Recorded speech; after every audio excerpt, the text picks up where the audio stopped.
This is Trixie the Golden Witch, and I'm here to review the latest releases from ZillaKami and Sosmula, the two members of City Morgue. I am a big fan of City Morgue.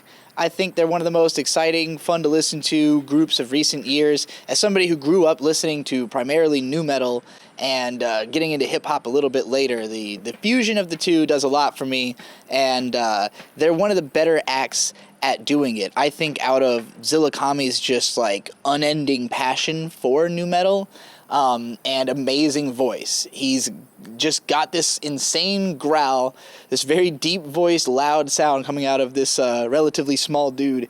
And he's a cool, nerdy kid who still writes all his music in like a bedroom covered in Godzilla toys and Marilyn Manson posters and like Spider-Man bed sheets and shit. So yeah, again, I fuck with this group super hard. I saw them live opening for Denzel Curry back in 2018, and it was just a non-stop mosh pit, which is kind of how I want my shows to be. So I'd love to get the chance to perform with these guys. So as for their actual music,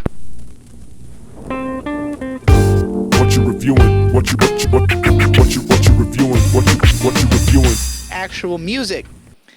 As much as I do appreciate the genre fusion that they have, I do think they have always suffered a problem of having a lot of very samey songs. There's kind of like two tones, maybe three, of a City Morgue song. It's either beating you over the face, gnarly, or like a little bit more like grimy and sleazy, especially if you're in the Sosmula side, and then there's the kind of emo, like sad boy, slower songs. And so up to this point, their first album was mostly the hard-hitting stuff. That one I thought had like 4 or 5 just amazing songs, and then the rest of it is kind of hit or miss. 33rd Black Glass, Caligula,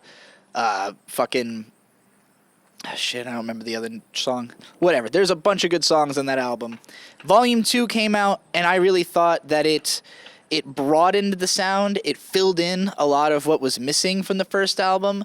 There was more variety. You had the emo songs kind of started to get introduced. You had the Denzel Curry feature on Drano, which is called back to on the new ZillaKami with a song called Bleach, which I think is a lot of fun that exists. But when I listened to Bleach, I did kind of feel like, okay, this is Drano Part 2, and that's a good and a bad thing, because I like the idea of having Drano Part 2, but it's not as memorable. It kind of feels like it's treading the same ground over again, and that's what I got a lot more of than I was hoping for out of ZillaKami's release, and, I guess out of both of them. Now, granted, I think these albums were probably made some time ago. If you watch early interviews with City Morgue, ZillaKami talks about how they already have, like, the next 2 years worth of their projects, like, loaded. I think both already, like, finished writing their solo albums back then. So maybe, like, something like Toxic Boogaloo or Volume 2, it's possible that some of those songs were written later than these ones, or that some of the releases since then have been newer tracks. But it's hard to get a read, because it's really, some of these songs sound like they could have been on some of the earlier albums. I would say probably all of this is newer than Volume 1 at the very least, because, like, there's a little bit more layering and density in the production sound.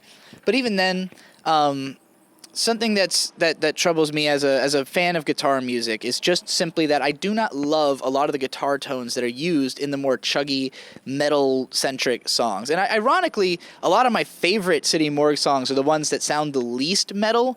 Songs like Caligula that are more using hip-hop to create something as heavy as metal, as opposed to taking metal guitars and putting them into hip-hop, only because the metal guitars are so clean and, like, studio sounding that they don't sound as metal as I would like. And it does add a certain kind of aggression to a rap beat, and Zilla sounds great over it.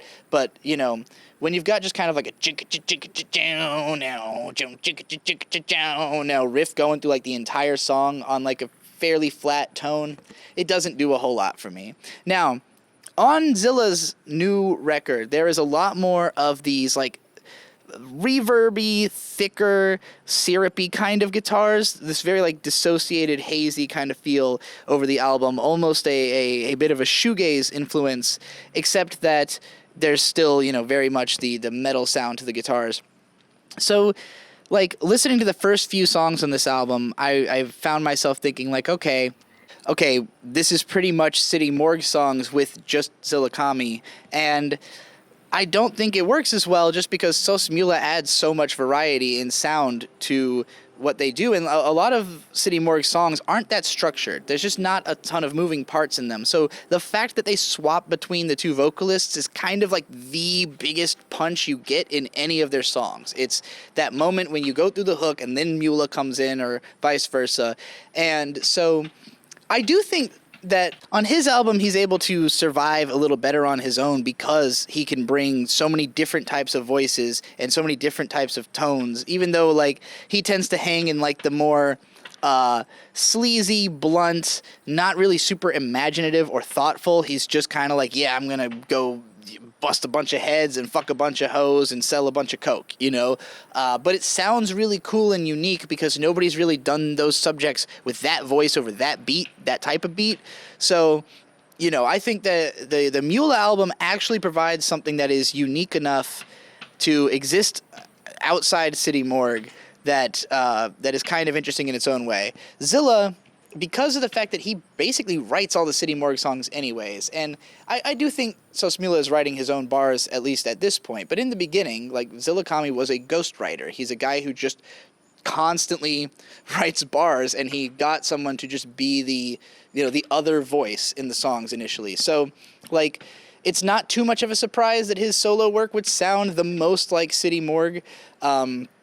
But again, some of these songs just feel like, man, it's missing a Sosmula verse, or it kind of gets tiring by the end because he doesn't shake it up enough lyrically or vocally. Now, there are a couple of songs on here that do bring something really new to the table that I do like a lot. I don't want to sound like I'm being negative about this album because I think it's fine.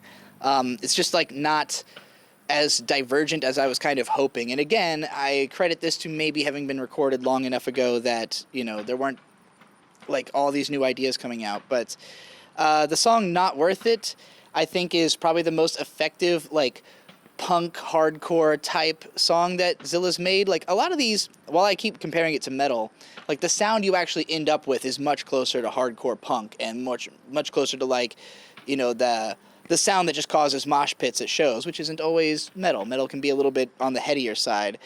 This is much more immediate, but Not Worth It is, like, an emotional song without being emo, a fun song without being as aggressive. So it's a little bit more of a unique pocket. Badass with Lil Uzi Vert is a fun one just because it has a really fun chorus, and Lil Uzi Vert does well on this sound.